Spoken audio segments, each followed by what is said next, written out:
काही लोक म्हणतात, एवढ्या भर उन्हात कोण फिरायला जातं? आम्ही.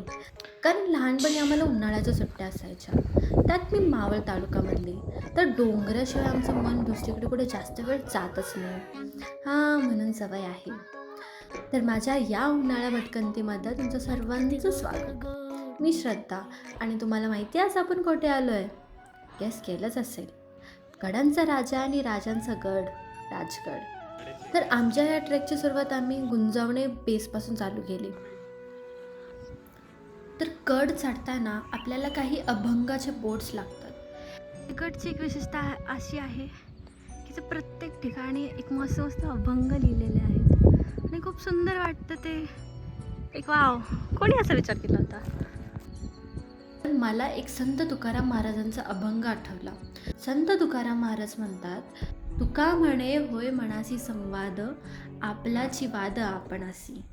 म्हणजे जर आपण स्वतःशी संवाद केला तर आपल्याला कळते की आपल्या प्रश्नांची उत्तर ही आपल्याकडेच आहे. आपण उगाच दुसऱ्यांना दोष देतो. दुसऱ्यांशी वाद घालण्यापेक्षा स्वतःच्या म्हणण्याशी प्रामाणिक चर्चा केली तर योग्य मार्ग सापडते. इथे चालताना थकवात येतो, पण असा विचार पण येतो की जेव्हा महाराज इथे राहायचे आणि जेव्हा सगळे मावळे इथून इथे राहायचे तर ते एवढं वर गाडी ये जा रोज रोज कशी करत असेल. अरे कधी कधी असं वाटतं की आपलं 9 to 5 सोडून द्यावं आणि बस इथंच भटकत राहावं, पण नाही करू शकत ना, पैसे ना. पण जर का मला कधी चान्स भेटला तर मी नक्की 9 to 5 सोडून टाकत. कारण की एवढं सुंदर आहे सगळं नेचर, झाडं झुडपं, डोंगर, दऱ्या. कोणाला एका रूममध्ये बसून राहून त्या लॅपटॉपच्या स्क्रीनसोबत बसायचं आहे, हे छान आहे. तर आपण हा गड चढतोय चोर वाटेने. थोडा अवघड आहे पण मजा आली. चोर वाटेने आपण वरती गेल्यावर तर तिथे आपल्याला देवी पद्मावतीचं मंदिर लागतं.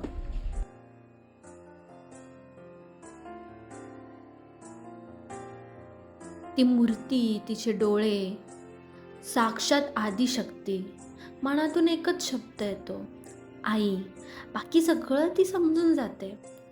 आणि त्यानंतर रामेश्वर मंदिर. आधी मंदिर जरा बोरिंग वाटायचं, पण आता मनाची शांतताही त्या मंदिरात जाऊनच भेटते. राजगडचा पाले aura plus plus plus plus.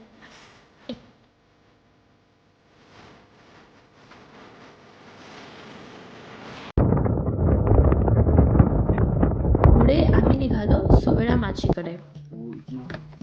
काय सुंदर आहे हा राजगड,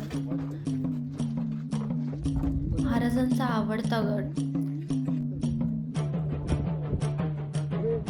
आणि ही सह्याद्रीमधली सळसळत्या नागिनीसारखी सुवेळा माची. सुवेळा माचीच्या टोकावर उभे राहिले की काळ थांबतो आणि फक्त स्वराज्याचे ठोके ऐकू येतात. तिथला प्रत्येक काळा पाषाण शौर्य, स्वातंत्र्य आणि संघर्षाची गाथा सांगत असतो. काय बोलू मी, या राजगडच्या प्रेमातच पडले. किती विचार केला असेल महाराजांनी, किती मोठं त्यांचं स्वप्न आणि किती त्यांची जिद्द.